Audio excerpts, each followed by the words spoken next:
Hola les Banks, j'espère que vous allez bien mes gars, j'espère que vos proches se portent bien, que vous ça va, que la santé suit, c'est le plus important les gars dans ce monde.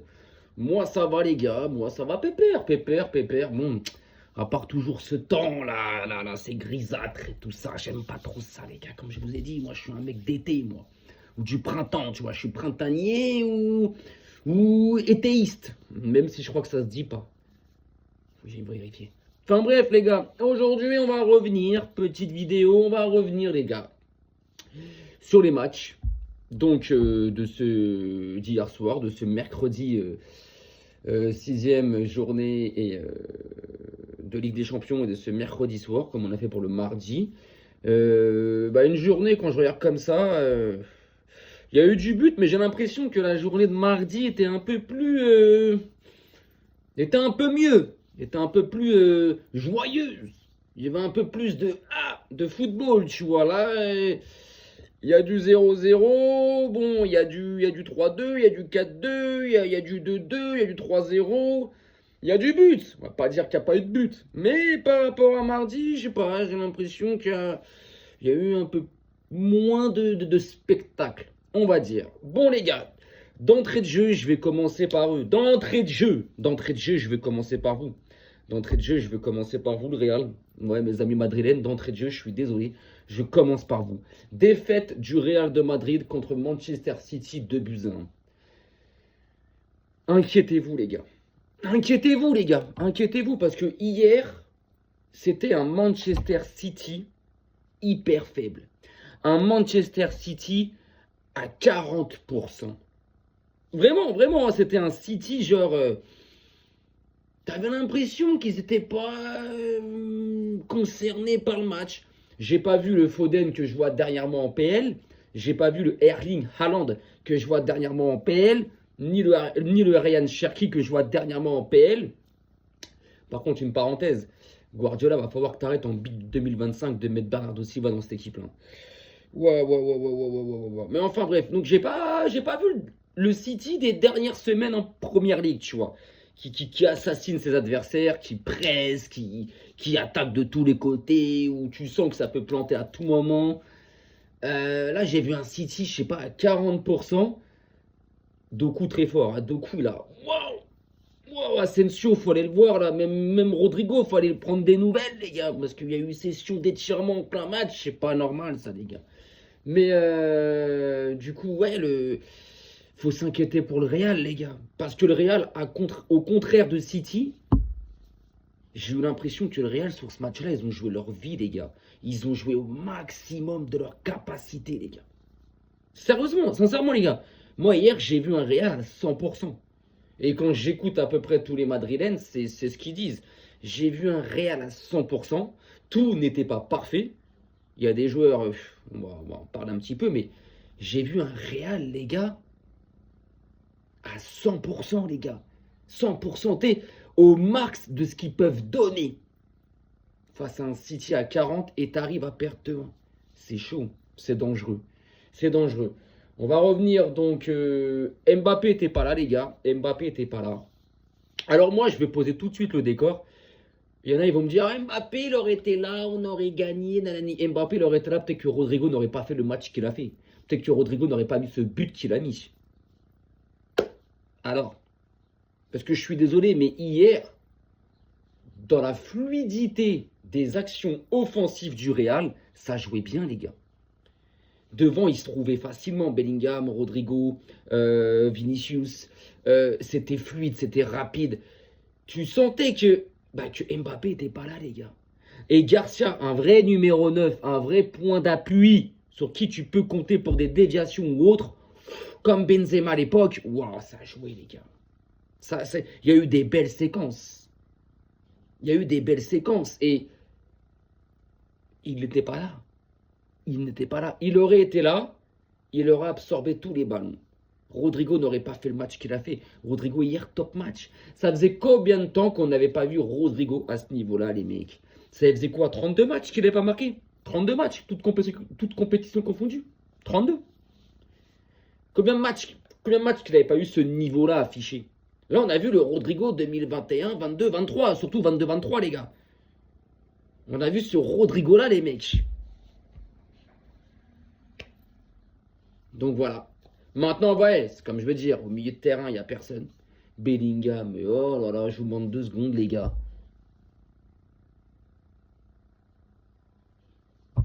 Mais Bellingham, mais quelle pâquerette, quelle pas. Ce joueur-là, en plus de le détester en tant qu'homme, parce que c'est une pourriture, c'est un vicieux, pour voir à la fin du match, un Cherki qui veut venir lui serrer la main, genre il le calcule pas. Lamine Yamal, il fait ça, le monde entier en parle, mais enfin bref. C'est pour ça, l'autre fois, quand je l'ai vu avec l'arcade en sang et tout, j'ai eu un petit côté de moi qui a apprécié, je sais, ça peut être mesquin, mais rien à foutre, ce joueur-là, je l'aime pas, je le trouve mauvais. C'est. Waouh, il a aucune influence. Je crois qu'il y a eu une action ou deux où il a porté le ballon, mais c'est tout. Sur 95 minutes, c'est trop peu, mon gars. À un moment donné, il a un piqué. Pourquoi tu piques ton ballon? Allume les cages, frappe à terre, ou fais la passe dans l'axe. Il a piqué le ballon, mon gars. Il a piqué. Il a rien piqué, frère. Il l'a envoyé au-dessus là-bas, là, dans leur sagrada de supporters, gros. Non, Bellingham, c'est pas possible. Chouameni a fait son match. Chouameni a fait son match. Chouameni a fait son match. Ceballos.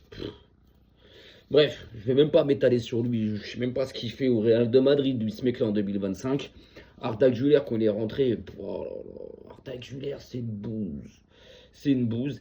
Défensivement, à part Carreras hier, qui a pris son couloir, qui a gagné des mètres, qui a fait des courses, qui a fait des bons retours défensifs. Le reste, éclaté. Valverde, nul. Asensio, nul. Rudiger. Mais quel terroriste, les mecs! Quel terroriste, ce mec-là, les gars! Quel terroriste! Heureusement qu'il joue pas dans mon club, les gars! Rudiger en plein 2025, c'est pas possible! Il est nul! Il te met en danger! Il fait des interventions, il est là, il saute tel un coq malade, mon frère. Il saute, frère. Tu marches, c'est comme si tu voyais un coq sauter avec un pétard dans le fion, frère. Mais qu'est-ce qui t'arrive, gros? Et en plus, il tape des faces de visage, gros. Je sais pas, il y a un problème là-dedans, gars. Il y a eu un court-circuit, je sais pas ce qui s'est passé, gros. Mais Rudiger, oh, affreux, affreux. Mais j'ai jamais aimé ce mec-là en tant que joueur. J'ai jamais aimé le joueur. Je trouve qu'il est mauvais. Asensio, on rigole bien, on rigole bien. Et où le tard, le nouveau Ramos, quand il a débuté il y a un an là, ça nous sortait nouveau Ramos, ouais. Et Doku lui a fait montrer c'était quoi le football. Même Valverde, on le reconnaît plus les gars. Valverde, on le reconnaît plus les gars. Donc non, Courtois, encore une fois, concrètement, si Courtois n'est pas là hier, t'en prends 3 de plus. T'en prends 3 de plus. Devant, donc, j'ai Vinicius. Vinicius, je sais pas ce qui se passe, les gars. Il a tout perdu. Hein. Il est capable de faire des bonnes accélérations, de faire des éliminations en un instant. Mais derrière, dans la continuité qu'il avait avant, avant, il continuait, il avançait, il marquait ou il faisait une passe décisive. Là, il n'y a plus rien. Tu sais qu'il va perdre le ballon. Il n'y a plus rien. Non, franchement, cette équipe du Real de Madrid, elle est pauvre. Elle est pauvre. Et pourtant, hier, je les ai trouvés bons, tu vois. Mais parce que City est à 40%. En fait, City, t'as l'impression qu'ils se sont dit on va se réguler. On n'a peut-être pas besoin de se fatiguer autant et de jouer autant à 100% face à eux. Ben, c'est ce qui s'est passé. Et le Real, au contraire, ils ont donné leur vie. Ils ont joué à 1000% et tout. Et quand tu vois le niveau qu'ils imposent et qu'ils montrent alors, pire, alors, putain de bon niveau, c'est inquiétant. C'est inquiétant. C'est inquiétant parce que hier, avec ce Real qu'on a vu hier, il aurait suffi que City, hier, admettons, soit eux à 100%, City les auront giflés en fait. Ils les auront giflés. Donc victoire de City, les gars. Dans un sens, mérité. Hein, ils l'ont gagné à l'expérience, j'ai l'impression, cette victoire. Mérité. Au classement, je ne vais pas revenir sur le classement parce qu'en gros, je me dis, entre la 15e, donc le Barça qui est 15e avec 10 points, le Real a 12 points, Paris qui est 4e à 13 points. Donc en fait, les 2 dernières journées, elles vont être magnifiques. pour le top 4 et pour le top 8. Il y a du suspense de ouf. Le Barça peut finir top 8, le PSG peut sortir du top 8, le Real peut être hors top 8, etc., etc. Pour les 2 dernières journées, les gars, il va y avoir du suspense entre la 3e et 15e place. Et ça, c'est pas mal, les gars. Ça, j'apprécie, les gars. Ça, j'apprécie. Donc voilà, donc non, pour le Real, franchement, il y a eu des bonnes choses, mais une inquiétude. Moi, je garde encore ce que je disais cet été. Je vois pas cette équipe gagner un titre. Je vois pas. Ouais, je vois pas du tout cette équipe gagner un titre. Voilà. Bilbao PSG, les mecs. Bilbao PSG 0-0. Vous êtes sérieux, les Parisiens? Vous avez vraiment fait 0-0 contre Bilbao. En ce moment, ils se font que gifler. En ce moment, ils sont archi pas en forme. J'ai vu l'action de Barcola. Ce joueur-là, moi je l'ai toujours dit, moi je pense que dans 2 ans, Paris s'en débarrasse. Hein. Parce que des ailiers meilleurs que Barcola, je t'en cite 15-20 les gars, faut arrêter. Lui, à part où il faut de l'espace et 20-30 mètres pour pousser son ballon, il sait rien faire. Son football est limité. Voilà, donc Paris domine. Paris domine. Mais Paris n'a pas su concrétiser sa domination. Paris n'a pas su concrétiser ses temps forts. Unai Simon a sorti un match parfait pour un gardien. 0-0. Ouais, cette défaite, elle est plus chiante pour le PSG. Hein. Cette défaite, ce nul, il est chiant pour le PSG, les gars. Ce nul est très très chiant pour le PSG parce que en cas de victoire, tu montais à 15 points, les gars. Donc tu rejoignais ou tu étais à hauteur du Bayern, qui est 2e avec 15 points. Là, tu t'es 3e avec 13 points. Derrière, tu as City, Atalanta avec 13 points. Tu as l'Inter, le Real, l'Atlético de Madrid et Liverpool avec 12 points. Donc il y a un point derrière toi. Après, tu as Dortmund, Tottenham à 11 points, à 2 points derrière toi. Et après, Newcastle, Chelsea, Sporting, Barcelone, contre la 12 et 15e place, ils sont à 10 points, à 3 points derrière toi. Il reste 2 matchs. Sachant que tu vas jouer au Sporting et que tu reçois Newcastle. Paris, attention. Hein. Paris, vraiment, attention. Hein. Moi, je dis Paris, il y a une possibilité que contre le Sporting, tu puisses perdre sur une erreur ou faire match nul et que contre Newcastle, tu ne gagnes pas. Et du coup, tu peux même sortir du top 8. Attention, Paris. Vraiment, attention. Attention. J'ai pas envie de vous jeter le chat noir ou autre, mais ce match nul d'hier du PSG, c'est pas une bonne affaire. C'est pas une bonne affaire. C'est pas dangereux, parce que tu ne seras pas éliminé quoi qu'il arrive, hein, même si tu n'es pas raciste. Mais au vu de leur première partie ouais, sur les premières journées à phase de groupe de Ligue des Champions, quand ça parlait, on est premier, on est 2e et tout. Et à la fin, si tu finis 7e, 8e ou 9e, 10e, viens pas trop te plaindre hein, et évite de parler. Hein. Donc, ouais. Ça va être haletant. Ces 2 dernières journées, elles vont être haletantes pour le classement. Moi, je trouve que ça va être pas mal. Quand tu vois que le Barça, qui est 15e, peut finir dans le top 8, c'est pas mal, les gars. Même dans le top 3, la vie de ma mère, même dans le top 4, on va dire. Mais bon, il y a d'autres équipes qui jouent aussi entre-temps. Donc voilà, Bilbao PSG 0-0, les gars. Bon, Bilbao en ce moment, je pense qu'ils sont au max. Ils pouvaient peut-être pas faire mieux, tu vois. Donc, ouais, mauvais résultat pour le PSG. Alors après, bon, les matchs de 18h, Karabag, Ajax d'Amsterdam, 4-2 pour l'Ajax, qui avait très mal débuté. Karabag menait au score 1-0, l'Ajax est revenu à 1 partout, Karabag a mis 2-1, l'Ajax est revenu à 2-2, et puis après 3-2, 4-2. Mais bon, pour l'Ajax, j'ai envie de vous dire, pour l'Ajax, les mecs, c'est mort. C'est mort, on va pas se leurrer. Karabag, eux, par contre, cette défaite, ils étaient 19e avant ce match-là. Là, ils sont 22e. Copenhague, 7 points, 24e. Dernière place pour les barrages. Benfica, 25e, à 6 points. Donc Karabag, cette défaite, elle peut leur faire mal. Parce que s'ils gagnaient, ils montaient à 10 points. Donc ça veut dire, ils rejoignaient le Barça, etc. Tu vois, donc voilà. Donc Karabag, compliqué. L'Ajax, c'est leur première victoire. Ils sont 34e. Bon, l'Ajax, t'as compris que c'est éliminé, que c'est fini, ça sera même pas barragiste. Donc, mais bon, au moins, voilà. Je pense que cette victoire peut leur faire du bien pour leur suite de leur saison. Donc voilà. Villarreal-Copenhague. Victoire de Copenhague 3-2. Villarreal, je suis choqué, les gars. Il y a 2 versions de Villarreal. Il y a le Villarreal de la Liga qui peut potentiellement reprendre la deuxième place au Real, qui sont actuellement troisième. Et t'as le Villarreal de la LDC, les mecs, qui sont derniers. Si je dis pas de conneries, les gars, ils sont 35e. 0 victoire, 1 point. Copenhague, hein, prochain adversaire du Barça, quoi. D'abord, il y aura Slavia Prague, et après, on reçoit Copenhague. Mais Villarreal, ouais, 35e. Bon, éliminé, hein, même pas barragiste et tout. Donc voilà, mais pour Copenhague, c'est une bonne affaire. Parce que, ok, il se passe à la 24e place, donc la dernière place qualificative pour les barrages, mais ça fait du bien quand même. Ça fait du bien, même si tu sais que maximum, tu auras 10 points, parce que je pense que dans 2 matchs, au Camp Nou, tu vas te faire gifler. Donc au pire, tu auras 10 points si tu gagnes ton prochain match à toi. Tu vois ce que je veux dire? Donc très bonne affaire pour Copenhague, mais Villarreal, ouais, deux visages. Le visage de la LDC, le visage de la Liga. Ouais, Copenhague, bizarre. Hein. Leur campagne européenne, franchement, choqué. Choqué. 0 victoire hein, quand même. 0 victoire. 0 victoire. Bayern, Leverkusen, Newcastle. Il y a eu 2-2 les mecs. Un match, il y a eu du but. Un match où, on va dire, où Grimaldo était l'homme du match.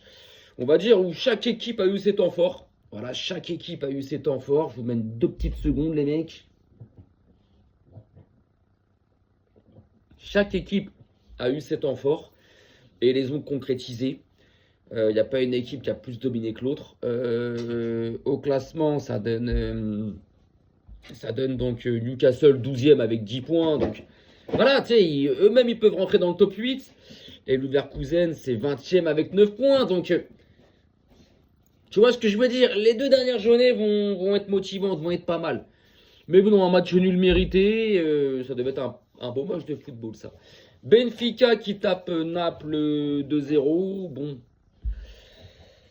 Est-ce que ça va changer? Pour Benfica, je pense que cette victoire elle peut leur faire du bien, les gars. Parce que Benfica, ça les met à 6 points. Avant ça, il ne faut pas oublier qu'avant ça, ils avaient gagné contre l'Ajax la dernière journée. Avant ça, ils étaient à 0 victoire. Là, ils ont 6 points, les mecs. Ils vont jouer le Real au mois de janvier. Ils vont jouer le Real, les mecs. À Benfica, au stade de la Luz. Ils ont 6 points. Avec 9 points, sans compter les autres équipes, ils peuvent potentiellement gratter une place de barragiste. Parce que je ne sais pas c'est qui leur deuxième adversaire, les mecs. Je ne sais pas c'est qui, les gars. Et Naples est 23e, 7 points. Donc, ouais, cette défaite, elle peut être paralysante pour Naples, mais elle fait du bien à Benfica.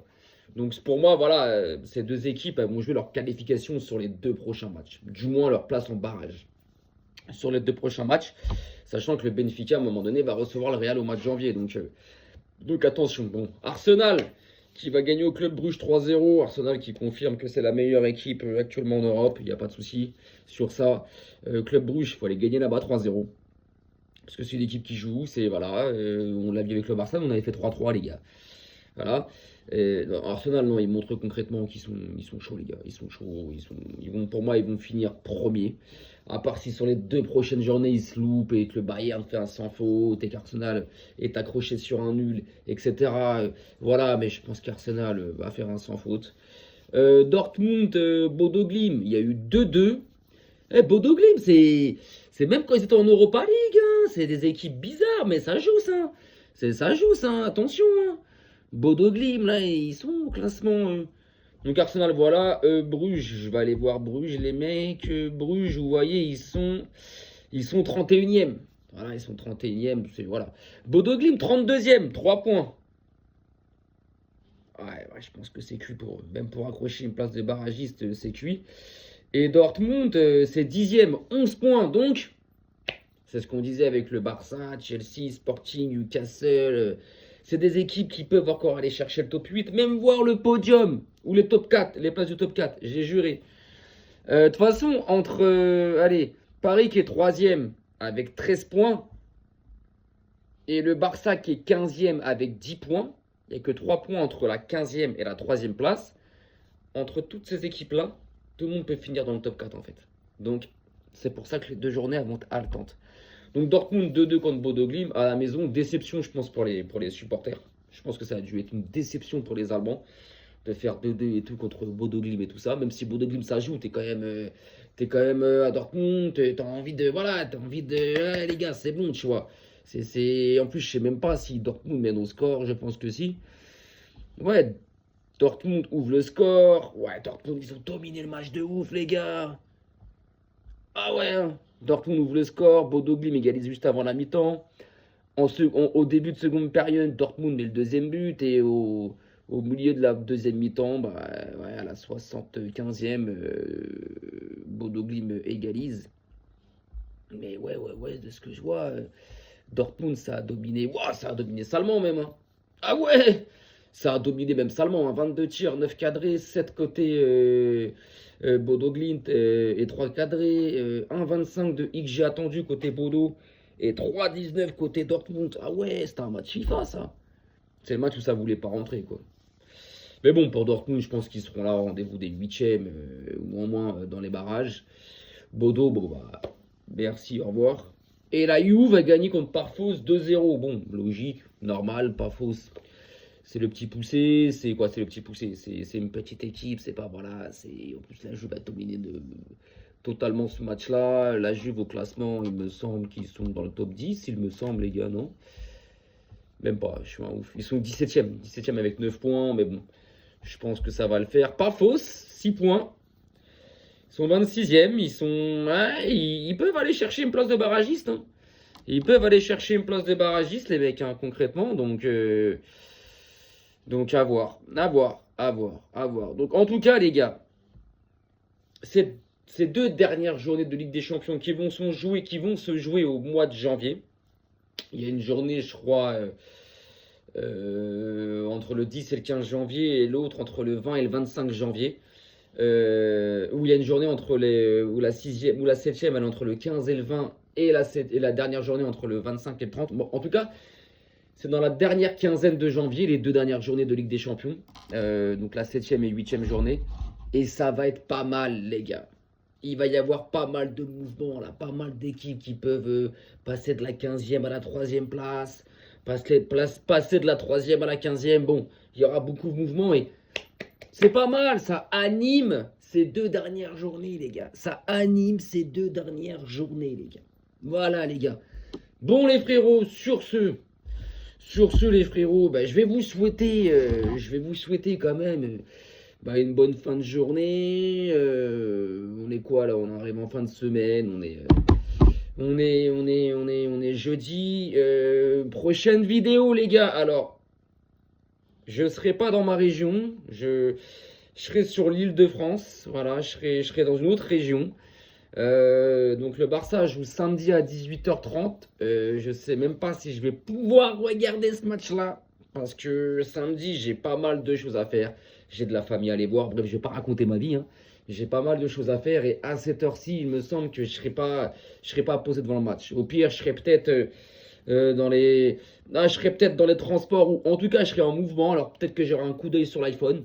Voilà, l'iPhone, l'application MyCanal, Beansport, tu connais. Mais il y aura sûrement une vidéo de débrief de ce match-là. Parce qu'après, je regarderai peut-être la plus grosse partie du match quand même, je pense. Mais sur mon téléphone. Et comme je vous ai dit, vu que je ne serai pas chez moi, je ne serai pas dans ma région, je serai en mouvement et tout. Je ferai quand même une vidéo le soir, un peu tard dans la soirée, où je reviendrai sur ce match-là. Et puis voilà les mecs. Et puis voilà. Bah écoutez, passez une belle après-midi, une belle fin de semaine. Prenez soin de vous, prenez soin de vos proches, c'est très important. Et puis surtout la santé, les gars. Voilà les gars, sur ce, arrivederci et Vizquel Barça toujours les gars.